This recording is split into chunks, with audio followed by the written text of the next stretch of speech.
Hello everyone, मेरे इस YouTube channel पर आप सबों का स्वागत है।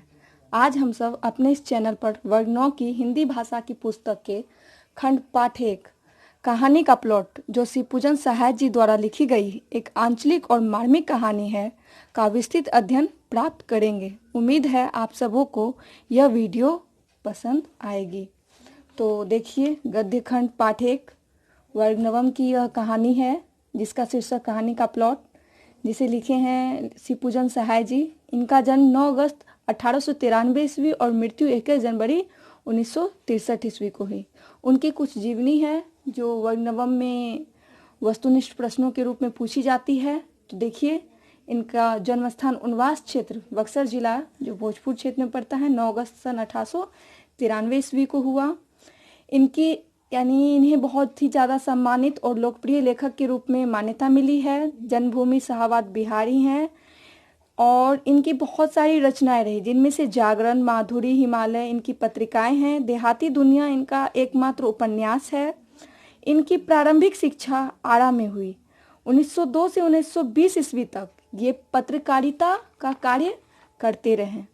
सहाय जी की एकमात्र उपन्यास है देहाती दुनिया, जिसमें ग्रामीण परिवेश का वर्णन मिलता है। भारतीय स्वतंत्रता संग्राम में भी इन्होंने बहुत ही सक्रिय भूमिका निभाई। कहानी का प्लॉट और मुंडमाल इनकी प्रमुख कहानियां हैं। इनकी रचनाओं का संकलन शिवपूजन रचनावली के नाम से प्रसिद्ध है, जो आज भी हम लोगों को उपलब्ध हो सकती है, उपलब्ध हो भी रही है। और हम लोग यदि चाहे इनके विषय में विस्तृत जानकारी तो उससे प्राप्त कर सकते हैं। 1960 ईस्वी में इन्हें पद्म विभूषण जैसी महान विभूति से सम्मानित किया गया, क्योंकि साहित्य के क्षेत्र में इन्होंने अपनी महत्वपूर्ण उपलब्धि भी उपलब्ध करवाई। तो इस कहानी की सीख यह है कि यह एक ऐसी कहानी है जो नारी की स्थिति का मार्मिक वर्णन करती है। दहेज प्रथा जो वर्तमान समाज के लिए बहुत ही बड़ी कलंक है, तो वृद्ध विवाह आदि कुप्रथाओं का वर्णन करती है। यह सामाजिक कुरीतियां हैं। गरीबी के कारण भगजोगनी एक वृद्ध के गले मढ़ दी जाती है। जब तक वह जवान होती है तब तक वृद्ध पति मर जाते हैं और अपने सौतेले बेटे की वह पत्नी बनने जैसी दुर्भाग्य को स्वीकार करती है। यह नारी की वास्तविक स्थिति है और इसी वास्तविक स्थिति का वर्णन कहानीकार ने यहाँ प्रस्तुत करने की महत्वपूर्ण कोशिश की है, जो सफल भी रही है। हमें ऐसी कुप्रथाओं का खंडन अवश्य करना चाहिए। नारी सशक्तिकरण की दिशा में पूर्ण सशक्त कदम उठाने की आवश्यकता है। तो कहानी का प्लॉट शिवपूजन सहाय जी द्वारा लिखी एक महत्वपूर्ण कहानी है। तो कहानी का प्लॉट एक वास्तविक, मार्मिक और आंचलिक कहानी है। ग्रामीण परिवेश की वास्तविक कहानी है। तो गरीबी की वास्तविक स्थितियों का यह वर्णन करती है।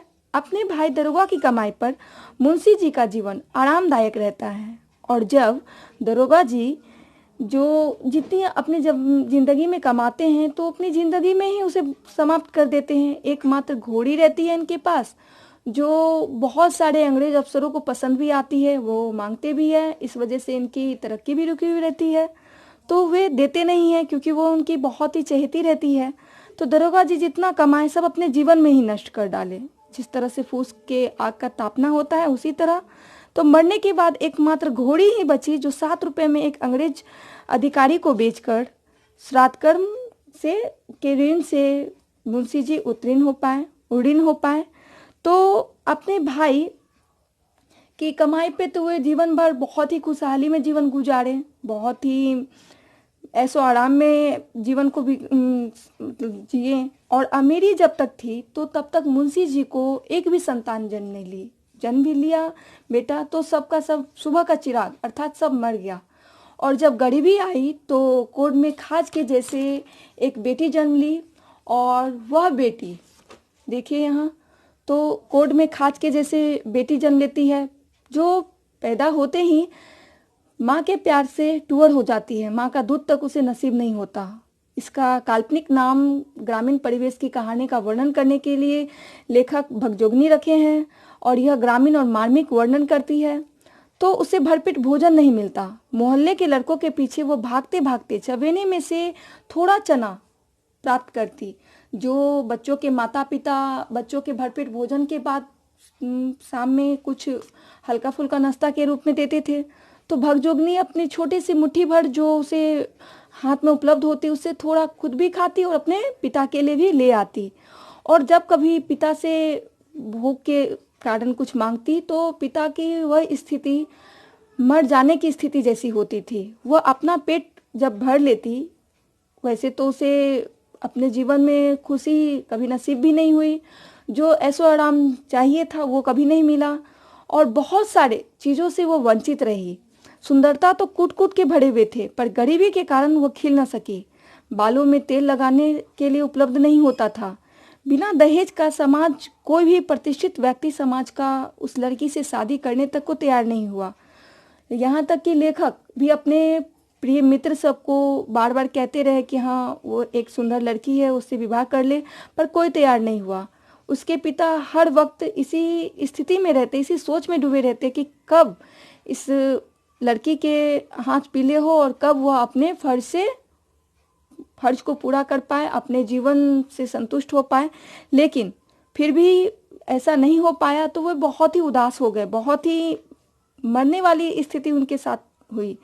40 वर्ष के एक वृद्ध के साथ बेमेल विवाह हुआ उस लड़की का, जो एक कच्ची उम्र की ही थी। महान साहित्यकार श्री पूजन सहाय जी समाज में व्याप्त असामाजिक स्थिति का वर्णन इस कहानी के द्वारा करते हैं और कहते हैं कि गरीबी के दंश के कारण भगजोगनी की स्थिति अधेर उम्र के उस पति के साथ बांध दी जाती है, और जब तक वह तरुणाई अवस्था में पहुंचती है तब तक उसके वृद्ध पति मर चुके होते हैं और वह उसी वृद्ध पति के सौतेले बेटे की पत्नी होती है। पत्नी बनने के एक बुरे परिस्थिति को सहन करती है, और क्या नारी की यही दुर्भाग्य होती है? लेखक का यही प्रश्न भी रहता है। और इस प्रश्न के साथ ही एक सोच भी उत्पन्न होती है कि क्या समाज में यह दहेज प्रथा नाम की कुप्रथाएं समाप्त नहीं होगी? कब तक दहेज के काल के गाल में इस तरह से बेटियां समाहित होती रहेगी? समाज से यह बुरा कलंक कब हटेगा? कहने को तो बहुत सारे कानून बन गए हैं, क्या वे कानून लागू हो रहे हैं? यदि सही रूप से लागू होते तो आज समाज में बहुत सारी औरतें जो दहेज के नाम पर जला दी जाती है, मार दी जाती है, बहुतों के जो बारात वापस चले जाते हैं तो उसके पिता की और उसकी जो मरणासन स्थिति होती है, उस स्थिति का तो कुछ न कुछ निपटारा हो चुका होता, पर समाज में यह सभी स्थितियों का कुछ निपटारा नहीं है। तो ऐसी परिस्थितियों से हम सबों को कुछ कठोर कदम उठाने के लिए, ऐसी परिस्थितियों से निकलने के लिए लेखक का एक महत्वपूर्ण सोच इस पाठ के द्वारा उत्पन्न होता है। यदि हम सब चाहे तो इस महत्वपूर्ण सोचों को अपने सोच के द्वारा परिवर्तित कर सकते हैं। यदि सभी माता पिता यह सोच ले कि हम अपनी बेटियों को दहेज के काल के गाल में समाहित नहीं होने देंगे, जहां दहेज का मांग होगा वहां अपनी बेटियों का विवाह नहीं कराएंगे, और सभी लड़कों के पिता यह सोच ले कि हाँ, जहां दहेज का मांग किया जा रहा है या जिस जगह दहेज की मांग हम कर रहे हैं वहाँ एक दिन मेरी भी बेटी की यह स्थिति हो सकती है। हम दहेज का मांग नहीं करें और दूसरों की बेटी को भी अपनी बेटी समझे तो शायद इस बुरी स्थिति से निपटारा हो सकता है। इस पाठ के कुछ महत्वपूर्ण प्रश्नोत्तर हैं। लेखक ने ऐसा क्यों कहा कि कहानी लिखने योग्य प्रतिभा भी मुझ में नहीं है, जबकि यह कहानी श्रेष्ठ कहानियों में एक है? तो श्री पूजन सहाय जी का मानना है कि कहानी लिखने के लिए एक कला मर्मज्ञ होना चाहिए कहानीकार को, और वे एक साधारण कलाविद भी नहीं है, इसीलिए स्वयं की बड़ाई वे नहीं करते और कहते हैं कि कहानी लिखने की जो श्रेष्ठ प्रतिभा उनके अंदर होनी चाहिए वे उनमें नहीं है। लेखक भगजोगनी नाम है क्यों रखते? तो इस कहानी का ग्रामीण परिवेश से वर्णन करवाने के लिए, वास्तविक वर्णन के लिए ही इस मुख्य पात्र का नाम भगजोगनी पड़ा। मुंशी जी के बड़े भाई क्या थे? तो पुलिस में दरोगा जी की तरक्की रुकने का मुख्य वजह तो एक पसंदीदा घोड़ी जो तुर्की घोड़े के समान थी। मुंशी जी अपने भाई से कैसे उड़ीन हुए?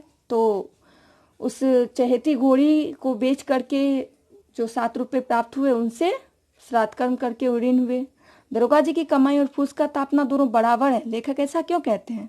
तो लेखक का मानना है कि जिस तरह से काफी परिश्रम कर लेने के बाद धन की प्राप्ति होती है, उसी प्रकार कुछ कठिन परिश्रम से जो धन प्राप्त हो रही है, दरोगा की कमाई वैसी नहीं होती। संपूर्ण कमाई अपनी जिंदगी में ही दरोगा जी उड़ा जाते हैं, बिना परिश्रम का वो धन होता है।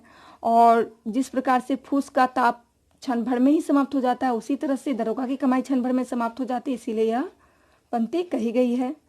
मेरी लेखनी में इतना जोर नहीं, लेखक ऐसा क्यों कहते हैं? तो लेखक का कहना है कि जब भगजोगनी नाम की लड़की को वे पहली बार देखते हैं तो उसकी सुंदरता और गरीबी को देखकर उनका दिल कांप उठता है। और इसी दृश्य को भाषा में वर्णित करने के लिए लेखक के पास उनकी लेखनी में जोर तक नहीं है।